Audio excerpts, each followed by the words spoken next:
മുസ്ലിം വിരോധം അഥവാ ഇസ്ലാമോഫോബിയയ്ക്ക് പേരുകേട്ട ഒരു രാജ്യമാണ് പോളണ്ടെങ്കിലും 40,000-ഓളം മുസ്ലിങ്ങൾ സ്ഥിരമായി പോളണ്ടിൽ താമസിക്കുന്നു.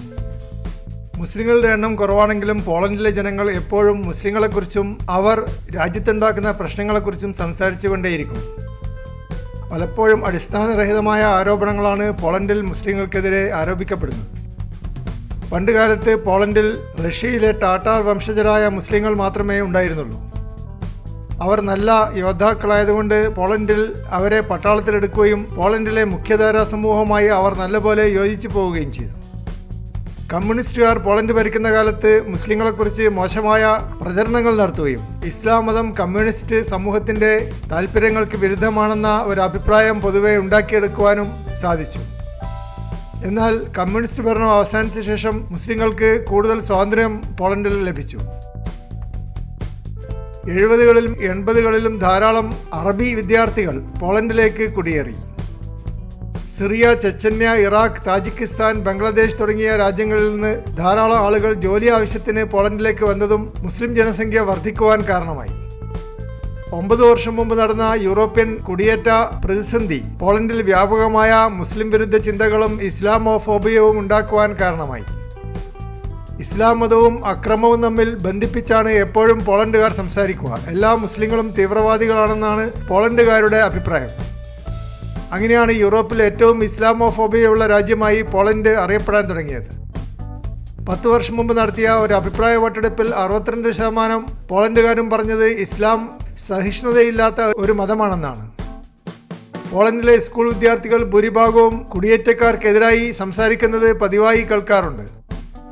സ്കൂൾ അധ്യാപകർ അവരെ ഇത്തരത്തിലാണ് ബ്രെയിൻ വാഷ് ചെയ്യുന്നത്. പോളണ്ടിലെ രാഷ്ട്രീയക്കാർ ഈ നാട്ടിൽ മുസ്ലിങ്ങളെ കൊണ്ട് കുത്തി നിറഞ്ഞിരിക്കുകയാണെന്ന് പ്രസംഗിക്കുന്നത് സാധാരണമാണ്. പോളണ്ടിൽ 26 ലക്ഷം മുസ്ലിങ്ങളുണ്ടെന്നും താമസിയാതെ അത് 50 ലക്ഷം ആകുമെന്നും രാഷ്ട്രീയക്കാർ പ്രസംഗിക്കാറുണ്ട്. എന്നാൽ പോളണ്ടിൽ 40,000 മുസ്ലിങ്ങൾ മാത്രമേ ഉള്ളൂ എന്നാണ് ഔദ്യോഗികമായ കണക്ക്. എങ്കിലും ഭൂരിഭാഗം പോളണ്ടുകാരും ഈ രാജ്യം മുസ്ലിങ്ങളെ കൊണ്ട് നിറഞ്ഞിരിക്കുന്നു എന്നാണ് എപ്പോഴും പറയുക.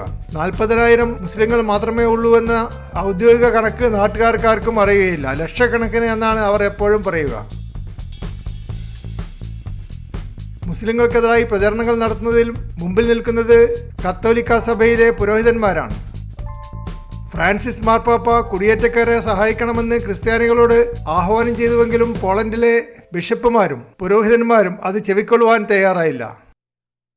മുസ്ലിങ്ങൾക്കെതിരായി ഞായറാഴ്ച തോറും പള്ളികളിൽ പ്രചരണം നടത്തുന്നതിൽ പോളണ്ടിലെ ക്രിസ്ത്യൻ പുരോഹിതന്മാർ വലിയ പങ്ക് വഹിക്കുന്നുണ്ട്. എങ്കിലും പോളണ്ടിലുള്ള മുസ്ലിങ്ങളുമായി കത്തോലിക്ക പുരോഹിതന്മാർ സൗഹാർദ്ദം സ്ഥാപിക്കുകയോ ബന്ധപ്പെടുകയോ ചെയ്യാത്തതുകൊണ്ട് യഥാർത്ഥത്തിൽ മുസ്ലിങ്ങൾ എങ്ങനെയാണ് ജീവിക്കുന്നത് എന്ന് അവർക്ക് യാതൊരു ധാരണയുമില്ല. മുസ്ലിം കുടുംബങ്ങളിൽ സ്ത്രീകൾ ക്രൂരമായി പീഡിപ്പിക്കപ്പെടുന്നു എന്ന് പള്ളിയിലച്ചന്മാർ സ്ഥിരമായി പ്രസംഗിക്കാറുണ്ട്. ഇസ്ലാം മതം നിരോധിക്കണമെന്നും ഒരഭിപ്രായം ക്രിസ്ത്യൻ പുരോഹിതന്മാർ പ്രകടിപ്പിക്കാറുണ്ട്. എങ്കിലും നിരോധിക്കാൻ മാത്രം മുസ്ലിങ്ങൾ ഈ രാജ്യത്തിലില്ല എന്നാണ് ഗവൺമെൻറ്റിൻ്റെ രഹസ്യ നിലപാട്. മുസ്ലിങ്ങളും അറബികളും ഒന്ന് തന്നെയാണെന്നും എല്ലാ മുസ്ലിങ്ങളും അറബികളാണെന്നും എല്ലാ അറബികളും മുസ്ലിങ്ങളാണെന്നും പോളണ്ടുകാർ വിശ്വസിക്കുന്നു. ഇസ്ലാം മതത്തെക്കുറിച്ചും മുസ്ലിങ്ങളെക്കുറിച്ചും യാതൊരു ധാരണയും ഇല്ലാത്തവരാണ് പോളണ്ടുകാർ. എങ്കിലും അവർ എപ്പോഴും ഇസ്ലാം മതത്തെ വിമർശിക്കുവാൻ മുമ്പിൽ നിൽക്കാറുണ്ട്. 14 വർഷം മുമ്പ് പോളണ്ടിലെ ആദ്യത്തെ മുസ്ലിം പള്ളി ഉണ്ടാക്കാൻ മുസ്ലിം ലീഗ് ഓഫ് പോളണ്ട് സർക്കാരിന് ഒരു പ്രൊജക്റ്റ് സമർപ്പിച്ചപ്പോൾ വമ്പിച്ച എതിർപ്പുണ്ടായി. യൂറോപ്പ് ഓഫ് ദ ഫ്യൂച്ചർ എന്ന ഒരു തീവ്ര വലതുപക്ഷ സംഘടന ഈ പള്ളി ഉണ്ടാക്കുന്നതിനെതിരായി മുന്നോട്ട് വന്നു. പിന്നീട് അനേക വർഷങ്ങൾ കഴിഞ്ഞിട്ടാണ് പോളണ്ടിൻ്റെ തലസ്ഥാനമായ വാഴ്സോയിൽ ഒരു പള്ളി ഉണ്ടാക്കാൻ മുസ്ലിം ലീഗിന് സാധിച്ചത്. അതിനുശേഷം ഇടക്കിടക്ക് പള്ളിക്ക് നേരെ കല്ലേറും പന്നിയുടെ തല വലിച്ചെറിയുന്ന പോലെയുള്ള സംഭവങ്ങളും ഉണ്ടായിട്ടുണ്ട്. പണ്ടുകാലത്ത് പോളണ്ടിലുണ്ടായിരുന്ന റഷ്യൻ ടാറ്റാർ സമുദായത്തിലെ സ്ത്രീകൾ ഹിജാബ് അണിയാറില്ലാത്തതുകൊണ്ട് അടുത്ത കാലത്ത് വന്ന മുസ്ലിങ്ങളോടാണ് പോളണ്ടുകാർക്ക് കൂടുതൽ ദേഷ്യം. ഹിജാബ് അണിയുന്ന അറേബ്യൻ മുസ്ലിങ്ങളും ഹിജാബ് അണിയാത്ത റഷ്യൻ മുസ്ലിങ്ങളും തമ്മിലുള്ള അഭിപ്രായ വ്യത്യാസങ്ങളും പോളണ്ടിൽ പ്രകടമായി കാണാറുണ്ട്. മുസ്ലിങ്ങൾ അപരിഷ്കൃതരാണെന്നും അക്രമ സ്വഭാവമുള്ളവരാണെന്നും ബലാത്സംഗ വീരന്മാരാണെന്നും പോളിഷ് മാധ്യമങ്ങൾ സ്ഥിരമായി പ്രചരിപ്പിക്കുന്നു. അഭയാർത്ഥികളും മുസ്ലിങ്ങളും ഒന്നു തന്നെയാണെന്ന സ്റ്റീരിയോടൈപ്പിംഗും പോളണ്ടിൽ സാധാരണമാണ്. കുടിയേറ്റം നിയന്ത്രിക്കുക എന്ന് പറഞ്ഞാൽ പോളണ്ടിൽ മുസ്ലിം കുടിയേറ്റം നിയന്ത്രിക്കുക എന്നാണ് അർത്ഥം. മറ്റ് പാശ്ചാത്യ രാജ്യങ്ങളിൽ മുസ്ലിങ്ങൾ പരസ്യമായി റോഡിൽ നിസ്കരിക്കുന്നു എന്ന പരാതിയാണ് കാര്യമായിട്ടുള്ളതെങ്കിൽ പോളണ്ടിൽ കത്തോലിക്ക ചർച്ചിന് ഇസ്ലാമികവൽക്കരണത്തിന്റെ അപകടങ്ങളെക്കുറിച്ച് ഊതിവെറുപ്പിച്ച തെറ്റിദ്ധാരണകളുണ്ട്. യൂറോപ്പ് മുസ്ലിങ്ങൾ പിടിച്ചെടുക്കാൻ പോകുന്നുവെന്ന് പോളണ്ടിലെ കത്തോലിക്ക പുരോഹിതന്മാർ വിശ്വസിക്കുന്നു. എങ്കിലും ക്രൈസ്തവ മൂല്യങ്ങളും സഹാനുഭൂതിയും പ്രകടിപ്പിക്കണമെന്ന് അവർക്ക് നിർബന്ധമുള്ളതുകൊണ്ട് തുർക്കി പോലെയുള്ള ഇസ്ലാമിക രാജ്യങ്ങളിലുള്ള അഭയാർത്ഥി ക്യാമ്പുകൾക്ക് സഹായം നൽകുവാനും അവർ തയ്യാറായിട്ടുണ്ട്. മുസ്ലിങ്ങൾ എവിടെയാണോ ഉള്ളത് അവിടെ തന്നെ അവർക്ക് സഹായം അയച്ചു കൊടുത്ത് ഇങ്ങോട്ട് വരുന്നത് തടയുകയാണ് പോളണ്ടിലെ ക്രിസ്ത്യൻ പുരോഹിതന്മാരുടെ ഉദ്ദേശം. ക്രിസ്ത്യാനികൾ ഈ പദ്ധതിയെ help them where they are എന്ന് വിളിക്കുന്നു. അഭയാർത്ഥി ക്യാമ്പുകളിലേക്ക് ഭക്ഷണങ്ങളും വസ്ത്രങ്ങളും മരുന്നുകളും ധാരാളമായി അയച്ചു കൊടുക്കുന്നത് അവർ തുർക്കിയിലോ ലെബനോനിലോ ഉള്ള അഭയാർത്ഥി ക്യാമ്പുകളിൽ തന്നെ താമസിക്കുകയും യൂറോപ്പിലേക്ക് തള്ളിക്കയറുന്നത് തടയുകയും ചെയ്യുക എന്ന ഉദ്ദേശത്തോടു കൂടിയാണ്. പോളണ്ടിൽ ഇസ്ലാമിക രീതിയിലും ജൂതന്മാരുടെ രീതിയിലുമുള്ള മൃഗബലി നിരോധിച്ചിട്ടുണ്ട്. ഇതിനെതിരെ ഒരു പ്രതിഷേധം സംഘടിപ്പിച്ചത് മുസ്ലിങ്ങളും ജൂതന്മാരും ഒരുമിച്ചാണ്. പോളണ്ടിലെ മുസ്ലിങ്ങൾ കൂടുതലും കബാബ് ഷോപ്പുകൾ നടത്തുന്ന റെസ്റ്റോറൻറ്റ് ഉടമകളായതുകൊണ്ട് പൊതുവെ കബാബ് ഷോപ്പുകൾക്കെതിരെ പ്രതിഷേധങ്ങൾ നടക്കുന്നത് പതിവാണ്. എങ്കിലും ചെലവ് ചുരുങ്ങിയ ഭക്ഷണം ലഭിക്കാൻ ആഗ്രഹമുള്ള പോളണ്ടുകാർ വൈകുന്നേരമാവുമ്പോൾ ഒന്നും മിണ്ടാതെ കബാബ് ഷോപ്പിൽ കയറി വരികയും ഭക്ഷണം ആസ്വദിക്കുകയും ചെയ്യുന്നത് കാണാറുണ്ട്. പോളണ്ടിന്റെ തലസ്ഥാനമായ വാഴ്സ നഗരത്തിലെ പ്രിൻസ് കബാബ് റെസ്റ്റോറൻറ്റിൽ ഒരു കള്ളൻ കയറിയപ്പോൾ കടയുടെ ഉടമ തോക്കെടുത്ത് വെടിവെക്കുകയും കള്ളനെ കൊലപ്പെടുത്തുകയും ചെയ്തു. തുടർന്ന് നാട്ടുകാർ സംഘടിതമായി ഈ കബാബ് ഷോപ്പ് ആക്രമിക്കുകയും മുസ്ലിം വിരുദ്ധ മുദ്രാവാക്യങ്ങൾ മുഴക്കുകയും ചെയ്തു.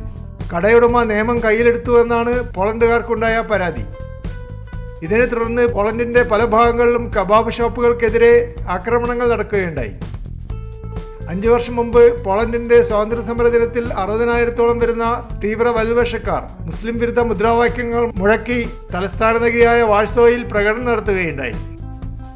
13-ാം നൂറ്റാണ്ടിൽ പോളണ്ട് ആക്രമിച്ച് കീഴ്പ്പെടുത്തിയ മംഗോളിയൻ ചക്രവർത്തിയുടെ നടപടി ഇപ്പോഴും പോളണ്ടുകാർ എടുത്തു പറയുകയും മുസ്ലിങ്ങൾ അപകടകാരികളാണ് എന്നുള്ളതിന് തെളിവായി പ്രചരിപ്പിക്കുകയും ചെയ്യുന്നുണ്ട്. പണ്ടുകാലത്ത് അറബികൾ ധാരാളമായി വ്യാപാരം നടത്തിയിരുന്ന ഒരു രാജ്യമായിരുന്നു പോളണ്ട്. അതുകൊണ്ട് പോളണ്ടിൻ്റെ പല ഭാഗങ്ങളിലും അറേബ്യൻ നാണയങ്ങൾ കുഴിച്ചെടുത്തിട്ടുണ്ട്.